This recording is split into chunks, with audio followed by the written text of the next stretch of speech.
Muy buenas tardes, mis hermanos y hermanas, apreciados amigos y amigas. Muchas gracias por conectarse con nosotros en esta tarde, donde vamos a estudiar un tema muy importante, un tema enfocado especialmente para los jóvenes, pero no exclusivamente para los jóvenes. Pero antes de comenzar el tema vanidad de vanidades, queremos pedir la presencia de Dios. Así que les invito con reverencia a meditar sobre esta oración. Nuestro Padre y nuestro Dios, nos acercamos a tu trono con confianza, porque venimos en el poderoso nombre de Cristo nuestro Salvador. Sabemos que cuando venimos con fe, tú escuchas nuestras oraciones y las santificas, las limpias, para que sean aceptables ante tus ojos. Pedimos tu presencia en este estudio. Abre mentes y corazones para entender y recibir lo que tienes para nosotros y luego capacítanos para obedecer lo que tú nos enseñas. Gracias por escuchar nuestra oración. Te lo imploramos en el nombre de Jesús. Amén. Esta tarde vamos a estudiar un tema basado en la vida del rey Salomón. Cuando examinamos la vida de este rey, nos damos cuenta que tenía 3 etapas. Y en nuestro estudio esta tarde vamos a estudiar esas 3 etapas de la vida de Salomón.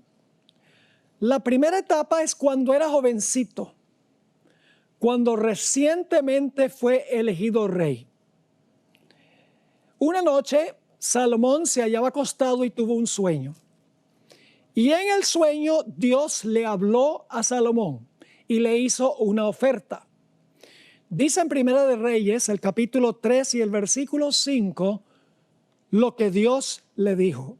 Dice allí: y se le apareció Jehová a Salomón en Gabaón una noche en sueños. Y le dijo Dios: pide lo que quieras que yo te dé. En otras palabras, Salomón, pídeme lo que tú quieras, le dice Dios.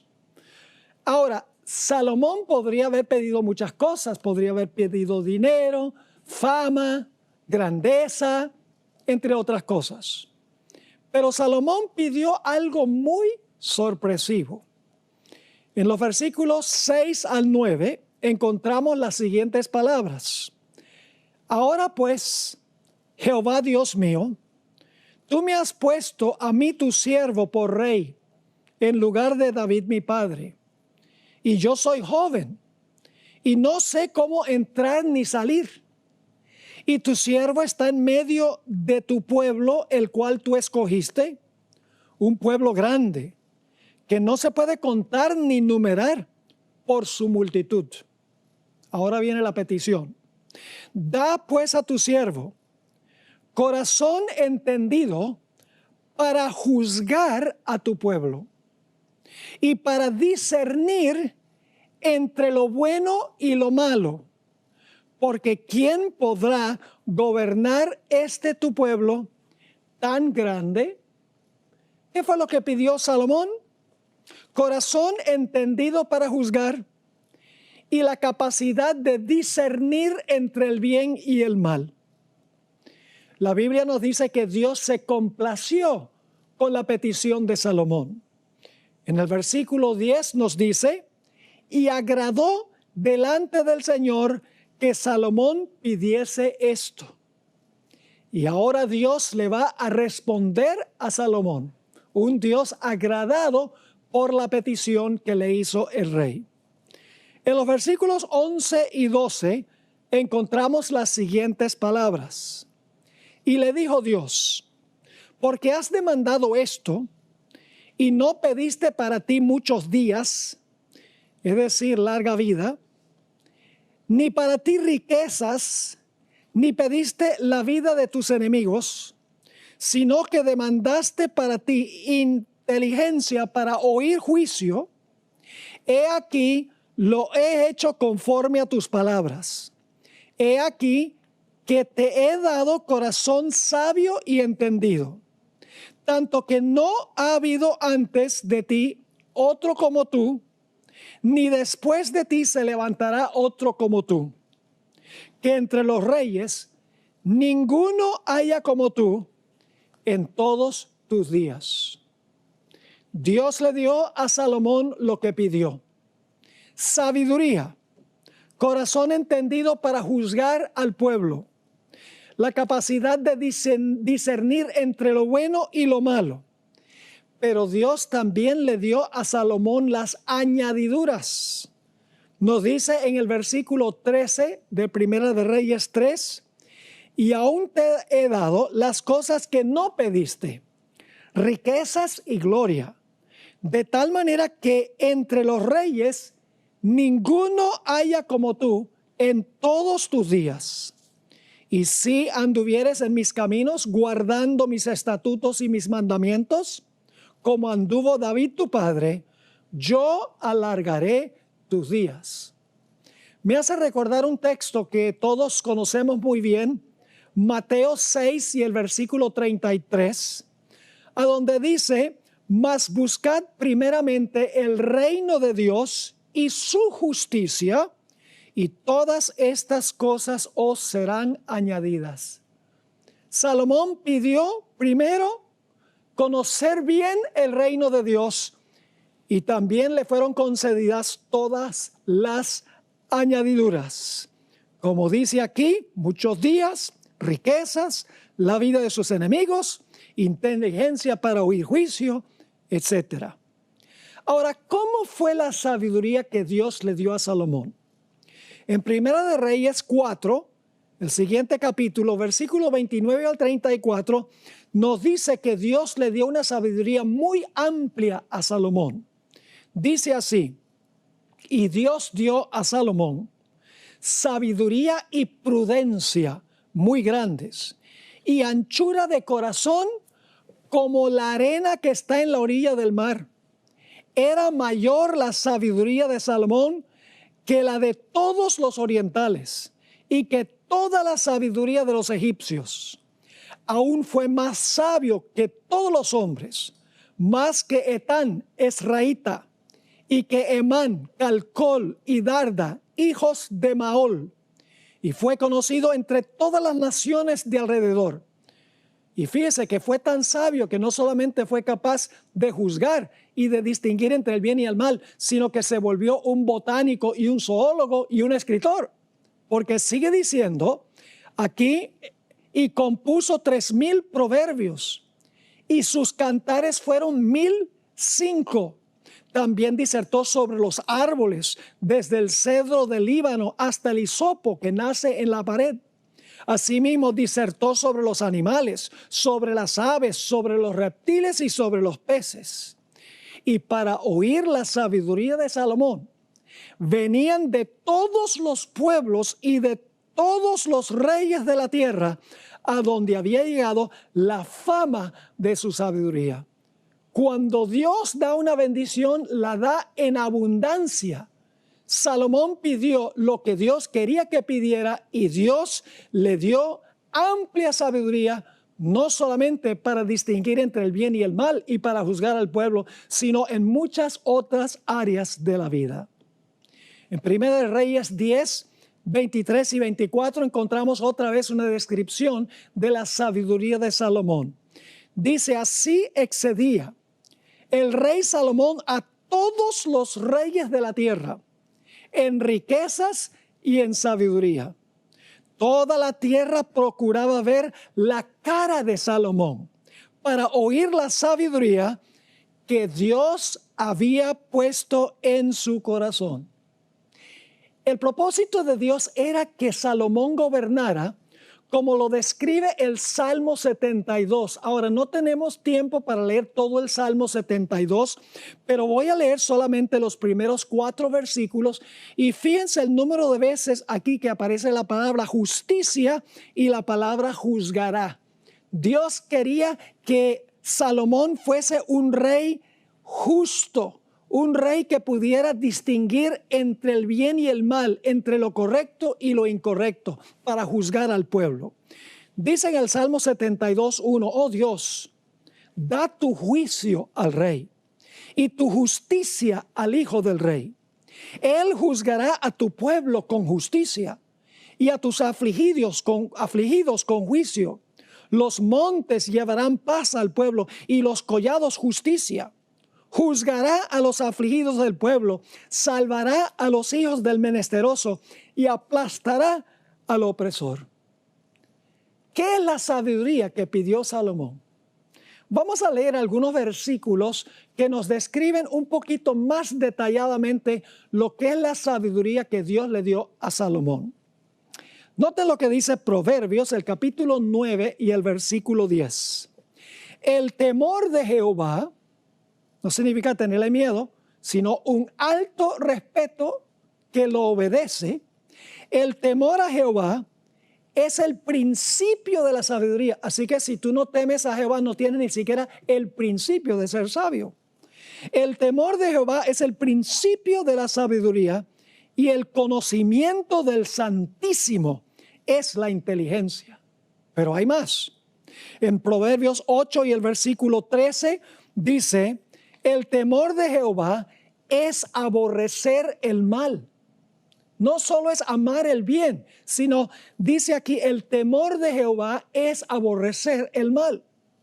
En Job 28 y el versículo 28 dice, y dijo al hombre, he aquí que el temor del Señor es la sabiduría y el apartarse del mal la inteligencia. Fíjense qué interesante. El temor del Señor es la sabiduría. ¿Y a qué lleva eso? Y el apartarse del mal, la inteligencia. El Salmo 111 y el versículo 10 agrega esto. El principio de la sabiduría es el temor de Jehová. Buen entendimiento tienen todos los que practican sus mandamientos. Su loor permanece para siempre. Así que el principio de la sabiduría es un don divino que nos da la capacidad de distinguir entre el bien y el mal y escoger el bien y rechazar el mal. En 1 Reyes 3:28, después que Dios le dio a Salomón su sabiduría, vino un caso muy difícil ante él que tenía que decidir. El caso de dos madres. Una de ellas había rodado sobre su bebé en la noche, lo había sofocado. La otra madre tenía el bebé vivo. La madre, quien había sofocado al bebé, se dio cuenta que su bebé estaba muerto y tomó el bebé de la otra como el suyo y puso el bebé muerto a donde la otra madre. Y fueron ambas ante el rey. ¿Cómo iba a decidir el rey quién iba a quedarse con ese bebé? ¿Quién era la madre? Salomón, con la sabiduría que Dios le había dado, llamó a un soldado y le dijo, mira, saca tu espada, corta el bebé en dos y le das la mitad del bebé a una y la mitad del bebé a la otra. Inmediatamente la que era la madre dijo, no, denle el bebé a ella. Salomón sabía entonces quién era la madre. Estaba dispuesta de entregar a su hijo a la otra con tal que el hijo sobreviviera, mientras que la otra madre decía, no, corta el bebé en dos. La sabiduría, sin embargo, de Salomón era condicional.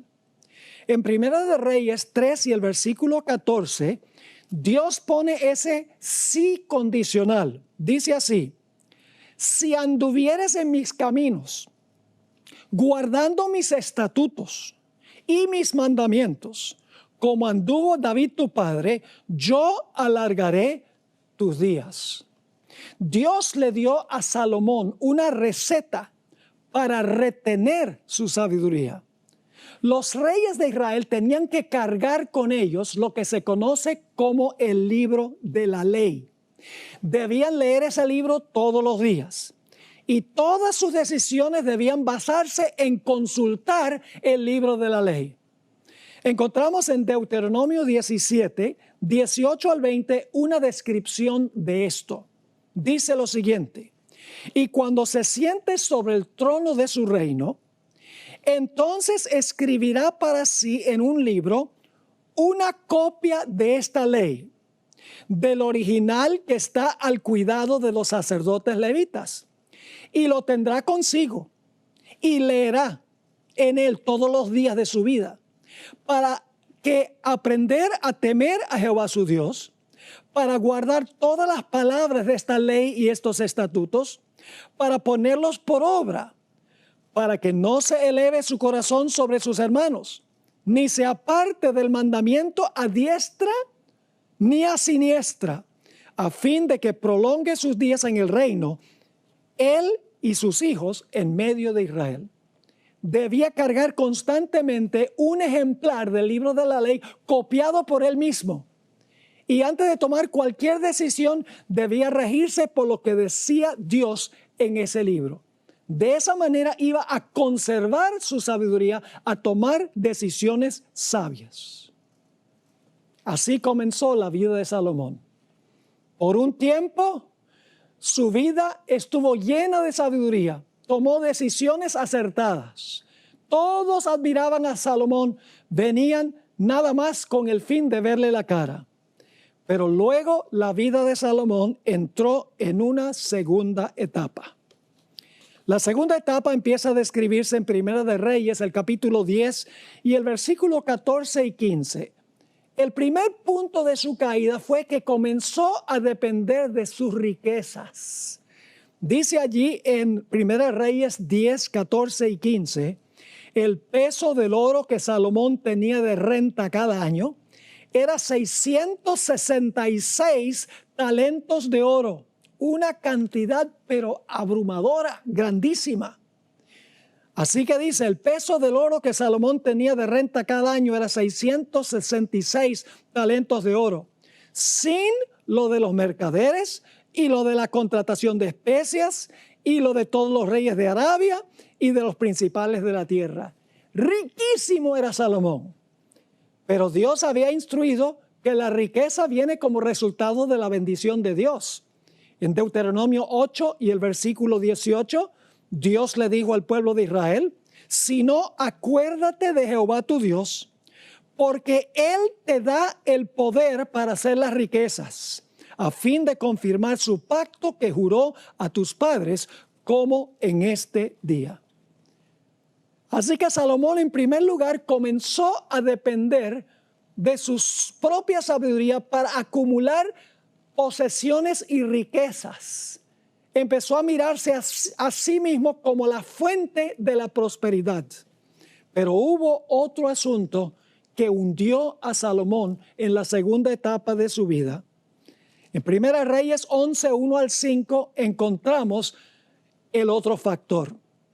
Dice allí, pero el rey Salomón amó, además de la hija de Faraón, a muchas mujeres extranjeras, a las de Moab, a las de Amón, a las de Edom, a las de Sidón y a las Eteas, gentes de las cuales Jehová había dicho a los hijos de Israel, no os llegaréis a ellas, ni tras sus dioses, ni ellas se llegarán a vosotros, porque ciertamente harán inclinar vuestros corazones tras sus dioses.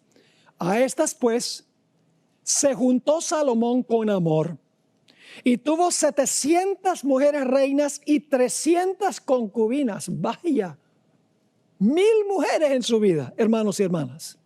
Y sus mujeres desviaron su corazón. Y cuando Salomón era ya viejo, sus mujeres inclinaron su corazón tras dioses ajenos, y su corazón no era perfecto con Jehová su Dios, como el corazón de su padre David. Porque Salomón siguió a Astoret, diosa de los sidonios, y a Milcom, ídolo abominable de los amonitas. Elena White describió cómo estas alianzas hundieron a Salomón en la segunda etapa de su vida. Escribió en el libro Profetas y Reyes, página 38, las siguientes palabras. A medida que sus inclinaciones cobraban ascendientes sobre la razón, aumentaba su confianza propia y procuraba cumplir a su manera el propósito del Señor. razonaba que las alianzas políticas y comerciales con las naciones circundantes comunicarían a esas naciones un conocimiento del verdadero Dios, y contrajo alianzas profanas con una nación tras otra. Con frecuencia estas alianzas quedaban selladas por casamientos con princesas paganas. Los mandamientos de Jehová eran puestos a un lado a favor de las costumbres de aquellos otros pueblos. Salomón comenzó a depender de su propia sabiduría humana. Razonó que formando alianzas con las naciones circundantes, adoptando algunas de sus costumbres, podría influenciar a esas naciones para que aceptaran al Dios de Israel. Razonó que si se casaba con estas mujeres, que podía convertirlas al Señor.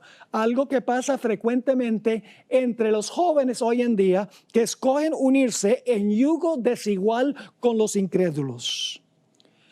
La apostasía, mis hermanos y hermanas, nunca ocurre de la noche a la mañana. Siempre es un proceso lento, gradual, insidioso y casi imperceptible, a donde bajamos la guardia y olvidamos la verdadera fuente de la sabiduría y la prosperidad. Joe Cruz, en su libro Compromisos Sutiles, describe cómo es que sucede esto. Poco a poco nos vamos extraviando de nuestros principios y cuando nos damos cuenta estamos lejos del Señor. Salomón escribió en el libro Cantar de los Cantares, capítulo 2 y el versículo 15, en cuanto a zorras pequeñas que echan a perder las viñas. ¿Qué quiso decir Salomón cuando escribió las zorras pequeñas que echan a perder las viñas? Voy a leerles una cita del Espíritu Profecía. Se encuentra en el libro devocional En Lugares Celestiales, la lectura para el 7 de agosto. Dice la sierva del Señor explicando lo que significan las zorras pequeñas. Las zorras pequeñas son las que echan a perder las viñas. Las insignificantes negligencias, las pequeñas deficiencias, las ínfimas faltas de honradez, las pequeñas desviaciones de los principios, son las que enceguecen el alma y la separan de Dios. Elena White escribió en cuanto a la apostasía paulatina de Salomón. Encontramos la siguiente cita que está en Profetas y Reyes. Tan gradual fue la apostasía de Salomón que antes de que él se diera cuenta de ello, se había extraviado lejos de Dios. Fíjense, tan gradual fue su apostasía. Sigue, casi imperceptiblemente comenzó a confiar cada vez menos en la dirección y bendición divinas y cada vez más en su propia fuerza. Poco a poco fue rehusando a Dios la obediencia inquebrantable que debía hacer de Israel un pueblo peculiar y conformándose cada vez más estrechamente a las costumbres de las naciones circundantes. Cediendo a las tentaciones que acompañaban sus éxitos y sus honores, se olvidó de la fuente de su prosperidad. Noten las palabras claves o las expresiones claves. Gradual fue la apostasía, antes que se diera cuenta, imperceptiblemente, cada vez menos dependió de Dios. Poco a poco, cada vez más estrechamente las costumbres de los demás, cediendo poco a poco. La sierva de Dios nos dice que la apostasía no viene de la noche a la mañana, viene por una serie de decisiones a donde nos extraviamos de Dios y ni siquiera casi nos damos cuenta. Así que ahora Salomón resultó lejos de Dios en la segunda etapa de su vida. Encontramos en el libro Patriarcas y Profetas esta descripción del cambio de carácter de Salomón en su segunda etapa. Después de haber sido uno de los mayores reyes que hayan empuñado el cetro, Salomón se transformó en licencioso, instrumento y esclavo de otros. Su carácter, una vez noble y viril, se trocó en enervado y afeminado. Su fe en el Dios viviente quedó suplantada por dudas ateas. Es decir, empezó a pensar como un ateo. De pronto Dios no existe. Sigue escribiendo. La incredulidad destruía su felicidad, debilitaba sus principios y degradaba su vida. La justicia y la magnanimidad de la primera parte de su reinado se transformaron en despotismo y tiranía. Se volvió un tirano. Salomón adoptó la filosofía Playboy. Vivía tan solo para el placer y la comodidad. No se negaba nada de lo que su corazón le exigía. Su filosofía era: comamos y bebamos, que mañana moriremos. Del hombre más sabio de la tierra se formó el más fatuo de todos. Leamos algunos versículos a donde Salomón expresó su filosofía de la vida separado de Dios. Dice en Eclesiastés 2 y el versículo 8: me amontoné también plata y oro, dice Salomón, y tesoros preciados de reyes y de provincias. Me hice de cantores y cantoras, de los deleites de los hijos de los hombres y de toda clase de instrumentos de música. En Eclesiastés el capítulo 5 y el versículo 18 dice Salomón, y esto no suena como una persona consagrada a Dios, pero vamos a encontrar que Salomón aquí está escribiendo su vida mientras estuvo apartado de Dios. No está recomendando esto. Eclesiastés 5:18 dice: he aquí pues el bien que yo he visto, que lo bueno es comer y beber y gozar uno del bien de todo su trabajo con que se fatiga debajo del sol todos los días de su vida que Dios le ha dado, porque esta es su parte. ¿Qué filosofía de la vida? Comer, beber y gozar de todo lo que hay debajo del sol.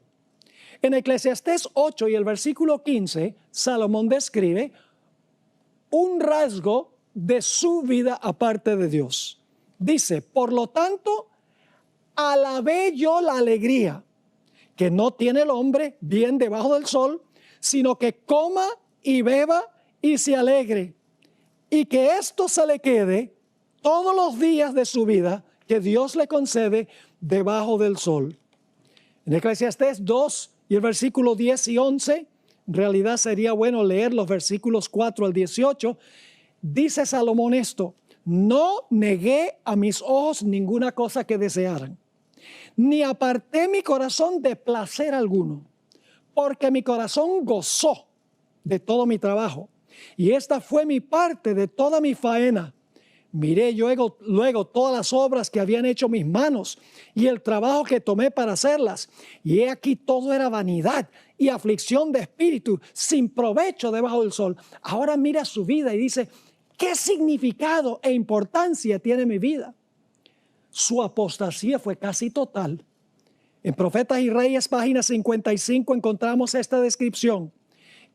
Tan completa fue su apostasía, tanto se endureció su corazón en la transgresión, que su caso parecía no tener esperanza. Y en la página 56 dice: pensamientos lóbregos acosaban su alma de día y de noche. Para él ya no había gozo en la vida, ni paz mental, y el futuro le parecía sombrío y desesperado. ¡Qué gran caída tuvo Salomón! De ser el hombre más sabio de la tierra, se tornó el hombre más fatuo de la tierra. Pero gracias a Dios, la vida de Salomón tuvo una tercera etapa. En la tercera etapa, mientras él describe aquí lo que sintió, miré yo luego las obras que habían hecho mis manos y el trabajo que tomé para hacerlas. He aquí todo era vanidad y aflicción de espíritu y sin provecho debajo del sol. Ahora Salomón empieza a hacer un inventario de su vida. Quiero leerles nuevamente de Profetas y Reyes, página 56.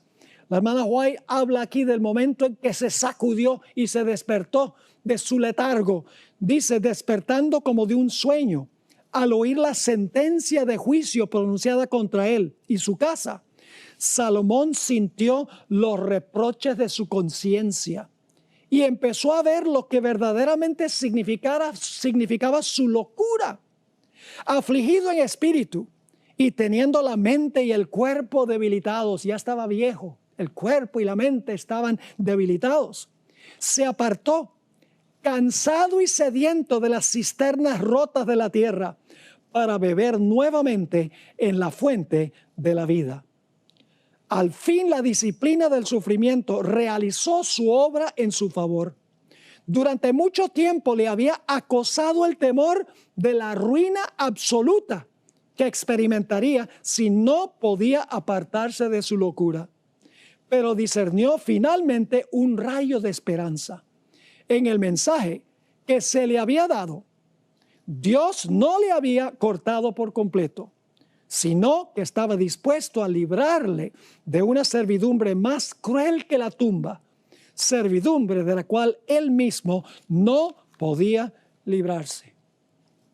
Y ya en sus últimos años, cuando se despertó de su locura, Salomón escribió el libro de Eclesiastés especialmente para los jóvenes. Ahora, hay 3 libros en la Biblia que fueron los últimos en incluirse en el canon del Antiguo Testamento. Uno de ellos fue el libro de Esther, porque el libro de Esther no menciona el nombre de Dios. El otro, Cantar de los Cantares, que parecía ser un tanto demasiado romántico. Y el tercer libro, que fue el último en incluir en el canon del Antiguo Testamento, fue Eclesiastés. Porque este libro expira pesimismo y desesperación. Parece decir que la vida es hueca, que la vida no tiene significado, que la vida es absurda. Una palabra clave en el libro es la palabra vanidad. La palabra evel en hebreo aparece 35 veces en este libro de Eclesiastés. Esta palabra significa un vapor. Se traduce como algo temporal, transitorio, vacío, ilusorio, sin sustancia. Una ilusión óptica o un espejismo. Notemos algunos de los textos a donde Salomón describe la vida separado de Dios como es vanidad. En Eclesiastés 1 y el versículo 2 y 3 escribió Salomón: vanidad de vanidades, dijo el predicador. Vanidad de vanidades, todo es vanidad. ¿Qué provecho tiene el hombre de todo su trabajo con que se afana debajo del sol? En Eclesiastés 1 y el versículo 14, Salomón escribió: miré todas las obras que se hacen debajo del sol, y he aquí que todo ello es vanidad y aflicción de espíritu. Inclusive se aburrió de la vida Salomón. Dice en Eclesiastés 2:11: miré yo luego todas las obras que habían hecho mis manos y el trabajo que tomé para hacerlas, y he aquí todo era vanidad y aflicción de espíritu y sin provecho debajo del sol. Y luego en el versículo 17 dijo lo siguiente: aborrecí por tanto la vida, porque la obra que se hace debajo del sol me era fastidiosa, por cuanto todo es vanidad y aflicción de espíritu. Estos textos no parecen cuadrar con la cosmovisión del resto de la Biblia. Exhalan un espíritu de pesimismo, ansiedad, depresión y desesperación. La vida carece de significado y es absurda, según escribe Salomón aquí. Este libro, por lo tanto, no parece pertenecer al canon bíblico. Pero necesitamos entender que Salomón escribió este libro al final de su vida, después que regresó a Dios y estaba mirando hacia atrás cómo había sido su vida sin Dios. En Eclesiastés 8 y el versículo 14 y 15, escribió Salomón: hay vanidad que se hace sobre la tierra, que hay justos a quienes sucede como si hicieran obras de impíos. Y hay impíos a quienes acontece que como si hicieran obras de justos. Digo que esto también es vanidad. Por tanto, alabé yo la alegría que no tiene el hombre bien debajo del sol, sino que coma y beba y se alegre, y que esto le quede de su trabajo todos los días de su vida, que Dios le concede debajo del sol. Así que al final de su vida, Salomón escribió el libro de Eclesiastés y muchos de los proverbios también. Estaban mirando hacia atrás a la segunda etapa de su vida. Se dio cuenta que su vida, aparte de Dios, había sido vacía, amarga y carente de significado. Al meditar sobre su vida de placeres, mujeres, sexo, fiestas, bailes, ostentación y mundanalidad, se dio cuenta que todo eso era vanidad, era un vapor, no tenía sustancia ni realidad. Si Salomón hubiese vivido hoy, tal vez hubiera ganado el premio Nobel de literatura por los libros de Proverbios y Eclesiastés, que yo podría llamar el manifiesto humanista, pero con un toque final donde el humanista regresa nuevamente a Dios. El libro de Eclesiastés termina triunfalmente. Salomón no solamente describe cómo fue su vida aparte de Dios, sino al final del libro habla directamente a los jóvenes. En Eclesiastés 8 y el versículo 11 al 13, él dice que los malos hacen el mal porque parece irles bien. Noten las palabras en Eclesiastés 8:11. Por cuanto no se ejecuta luego sentencia sobre la mala obra, el corazón de los hijos de los hombres está en ellos dispuesto para hacer el mal.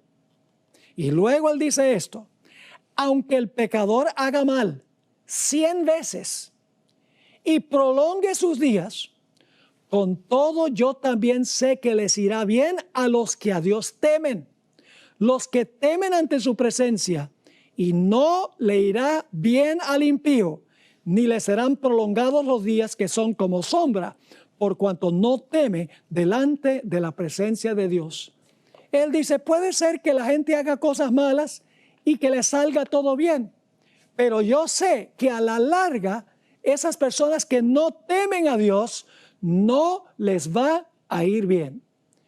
Y luego en el capítulo 11:9 hasta el 12:1, Salomón alcanza el clímax glorioso de su libro. En el versículo 9 del capítulo 11, Salomón habla con un toque de sarcasmo y dice lo siguiente: alégrate, joven, en tu juventud, y tome placer tu corazón en los días de tu adolescencia. Es decir, vive la vida y anda en los caminos de tu corazón y en la vista de tus ojos. Ahora escuchen bien, pero sabe que sobre todas estas cosas te juzgará Dios. Es decir, Salomón dice, sí, disfruta la vida, no le hagas caso a lo que Dios dice, pero sepas claramente que sobre estas cosas te juzgará Dios. Y luego viene el consejo de Salomón para los jóvenes. Dice lo siguiente: quita pues de tu corazón el enojo y aparta de tu carne el mal, porque la adolescencia y la juventud son vanidad, es decir, hay peligro en eso. Y luego vienen esas famosas palabras: acuérdate de tu Creador en los días de tu juventud, antes que vengan los días malos y lleguen los años de los cuales digas, no tengo en ellos contentamiento.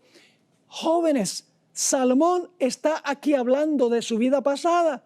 Dice, acuérdate de tu Creador cuando estás joven, antes que vengan los días malos de la vejez como los míos, cuando tú miras hacia atrás y dices, no tengo contentamiento en la vida que yo he vivido. Salomón no es un filósofo que habla desde una torre de marfil en el libro de Eclesiastés. La suya es la voz de la experiencia. Describe su propia vida alejado de Dios y aconseja a los jóvenes a no transitar por el mismo camino. Explica que una vida que se centra en el placer puede parecer deseable y divertida, pero al fin traerá en su estela la amargura, la ansiedad, una vida sin significado, por así decirlo, la mordedura de la serpiente. Salomón regresó a Dios solo después de haber despilfarrado los mejores años de su vida. Y luego Salomón alcanza el clímax de su libro. Los últimos 2 versículos, el capítulo 12 y los versículos 13 y 14. Ahora Salomón va a decir, yo les voy a decir cuál es el meollo de todo lo que yo tengo en este libro. Yo les he descrito mi vida antes, cuando estaba bien con Dios, la vida cuando me aparté de Dios, y ahora lo que deben hacer cuando, si por acaso se apartan de Dios, regresan a Él. Y ahora Salomón va a decir, el tema central de todo lo que he dicho es esto. Versículo 13. El fin de todo el discurso es esto. Teme a Dios y guarda sus mandamientos, porque esto es el todo del hombre. Porque Dios traerá toda obra a juicio, juntamente con toda cosa encubierta, sea buena o sea mala. En el comentario bíblico adventista, tomo 3, página 1164, Elena White escribió en cuanto al libro de Eclesiastés las siguientes palabras. El libro de Eclesiastés fue escrito por Salomón en su vejez, después que había comprobado que todos los placeres que aporta el mundo no son sino vacíos e insatisfactorios. En este libro demuestra cuán imposible es que las vanidades del mundo satisfagan los anhelos del alma. Su conclusión es que la sabiduría consiste en disfrutar con gratitud los buenos dones de Dios y hacer el bien, pues todas nuestras obras serán traídas a juicio. En Profetas y Reyes, páginas 58 y 59, Elena White agrega, los últimos escritos de Salomón revelan que él fue comprendiendo cada vez mejor cuán mala había sido su conducta y dedicó atención especial a exhortar a la juventud acerca de la posibilidad de caer en los errores que le habían hecho malgastar inútilmente los dones más preciosos del cielo. Con pesar y vergüenza, confesó que en la flor de la vida, cuando debiera haber hallado en Dios consuelo, apoyo y vida, se apartó de la luz del cielo y de la sabiduría de Dios y reemplazó el culto de Jehová por la idolatría. Al fin, habiendo aprendido por triste experiencia cuán insensata es una vida tal, su anhelo y deseo era evitar que otros pasasen por la amarga experiencia por la cual él había pasado. Así que de esta forma tenemos que leer el libro de Eclesiastés. El libro de Eclesiastés no está recomendando esa clase de vida que describe Salomón. Lo que Salomón está diciendo, yo miré la segunda etapa de mi vida, me di cuenta que era vacía, hueca, sin significado, sin importancia, de nada valió. Él lo que quiere es que los jóvenes no repitan el mismo error que él cometió, que teman a Dios y guardan sus mandamientos, porque esto es el todo del hombre. Uno de los literatos más famosos del siglo XX fue un individuo con el nombre de Ernest Hemingway. Nació en 1899 de padres muy devotos al Señor.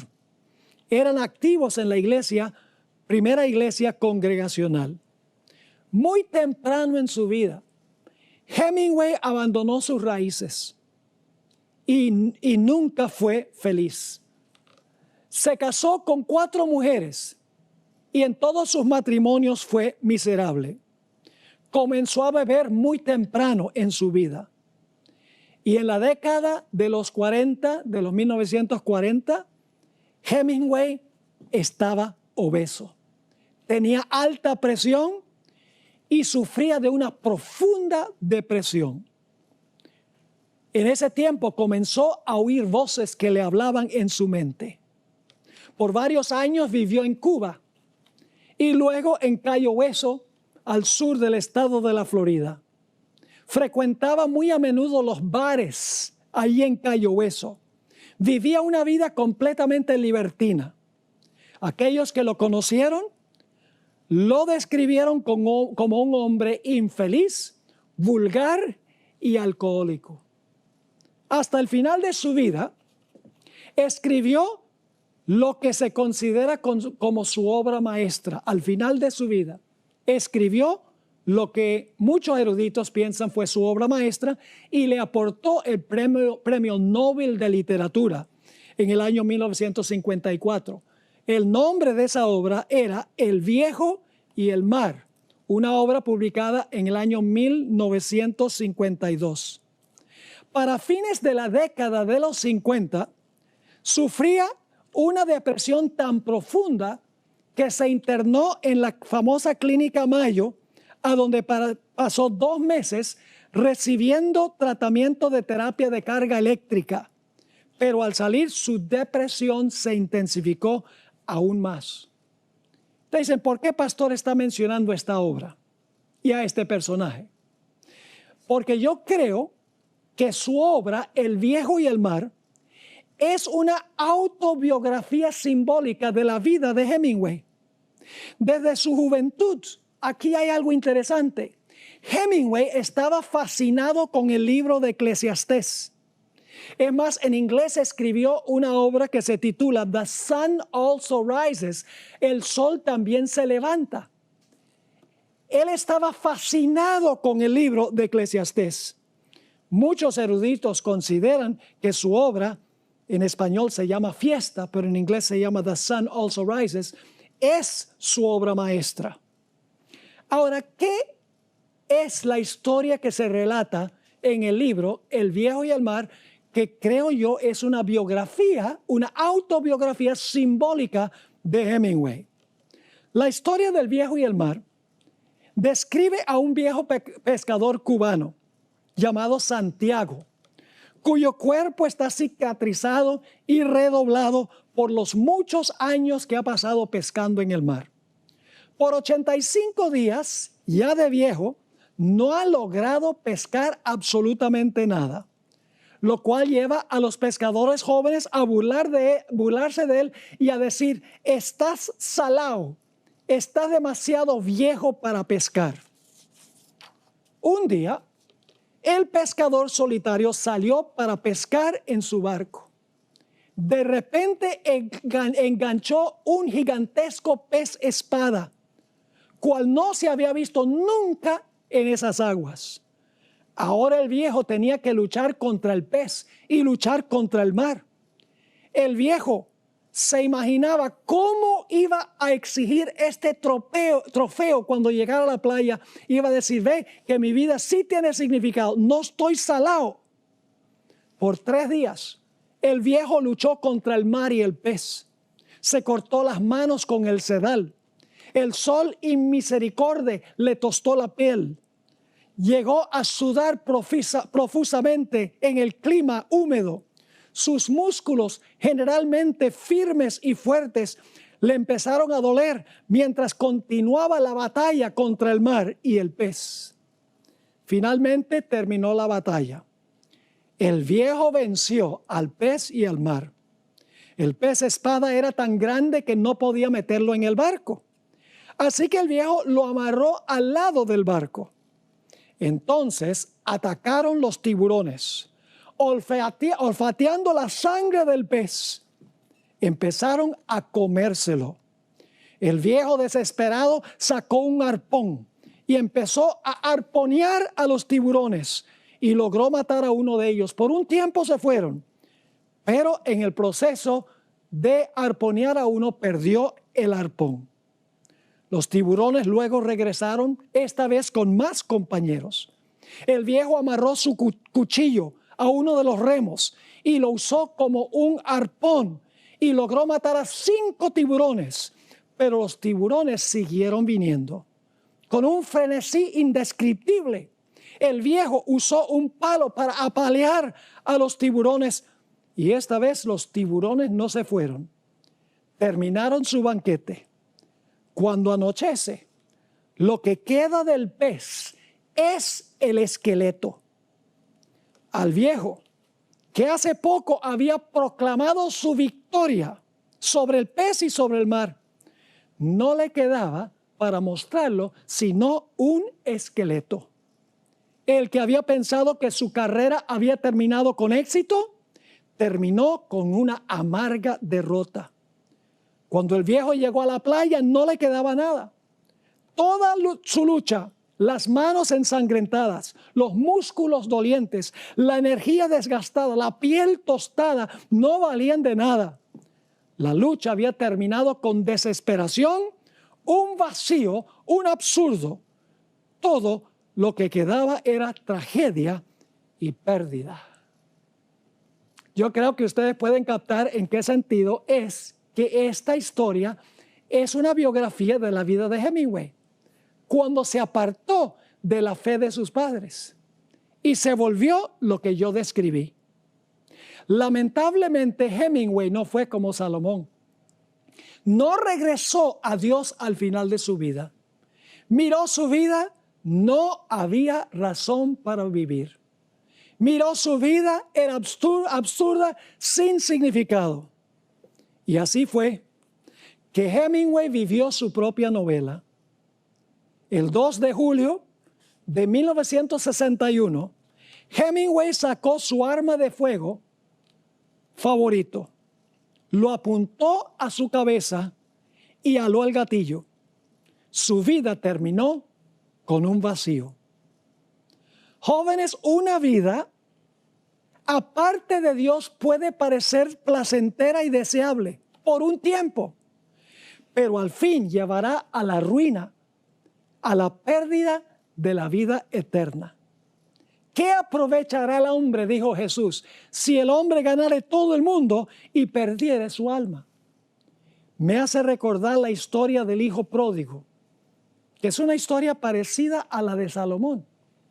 Tenía un buen hogar, un hogar donde había reglamentos, sí, tenía que vivir de acuerdo a los reglamentos del padre, pero el padre lo amaba y el joven tenía todo lo que podría desear un joven.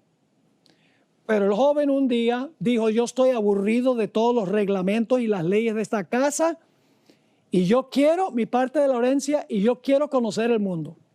Yo quiero salir allá y quiero vivir, quiero saber qué tiene para ofrecer el mundo, porque aquí en la casa yo no sé qué es lo que está pasando allá afuera. Quiero ser libre, dijo él. Así que en sus años de juventud, a pesar de que su padre trató de desanimarlo, el joven salió y se fue al mundo, por así decirlo. Todos conocemos la historia.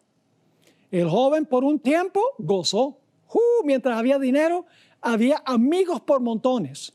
No solo amigos por montones, sino placeres. Inclusive su hermano lo acusó de acostarse con las rameras. Es decir, como Salomón, entre comillas, disfrutó la vida, disfrutó el mundo. Dijo: yo no tenía nada de esto que era maravilloso en la casa de mi padre. Y ustedes conocen el resto de la historia. Se acabó el dinero. Y también se acabaron los amigos, porque cuando el dinero se va, los amigos se van también. Y ahora el joven empezó a padecer necesidad. Termina trabajando entre los puercos y compitiendo por la comida de los puercos.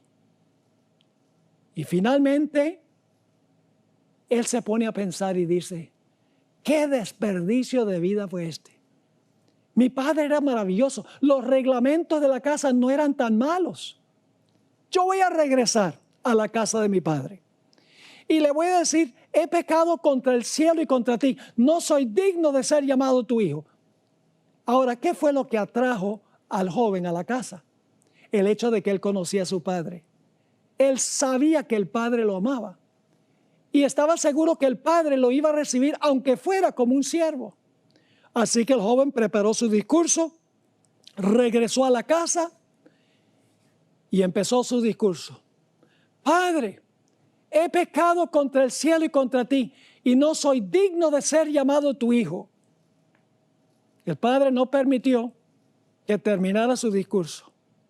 El padre le dio un gran abrazo, lo recibió feliz y contento, perdonado, porque el joven se había dado cuenta que la vida aparte del hogar, aparte del padre, de los reglamentos amantes de la casa, había sido un desastre para él. Y ahora el padre lo recibió. No solo lo recibió, le puso el anillo. No era por lujo, era un anillo que contenía el sello oficial del padre. Lo tomó, lo vistió de su mejor manto y proclamó una fiesta de celebración por la llegada de su hijo. Ahora, en Lucas, el capítulo 16, encontramos nosotros esta historia del hijo, capítulo 15, no el capítulo 16, capítulo 15, encontramos el fin de esta historia que contó el Señor Jesucristo. Dice en el versículo 23, y traed el becerro gordo y matadlo, y comamos y hagamos fiesta, porque mi hijo muerto era y ha revivido. Se había perdido y es hallado. Y comenzaron a regocijarse. ¿Cómo habrá sido esa fiesta? Una vida parecida a la vida de Salomón.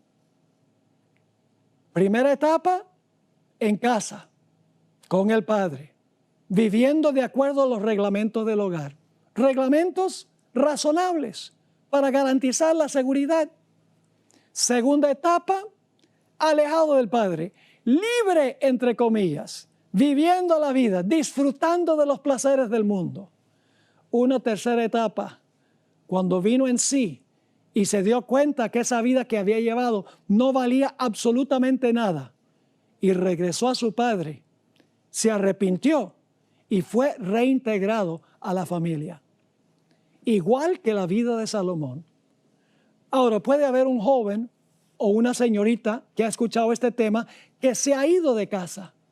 Quiero animarte que regreses otra vez a las raíces, a los fundamentos, a la sabiduría, al temor de Jehová. Y los jóvenes que todavía están en su hogar, que posiblemente piensan que los reglamentos son muy estrictos, jóvenes, quédense en su hogar, escuchen a sus padres. Recuerden que el temor de Jehová es el principio de la sabiduría. El temor de Jehová es rechazar el mal y escoger el bien. Ojalá que esa sea tu decisión en este día.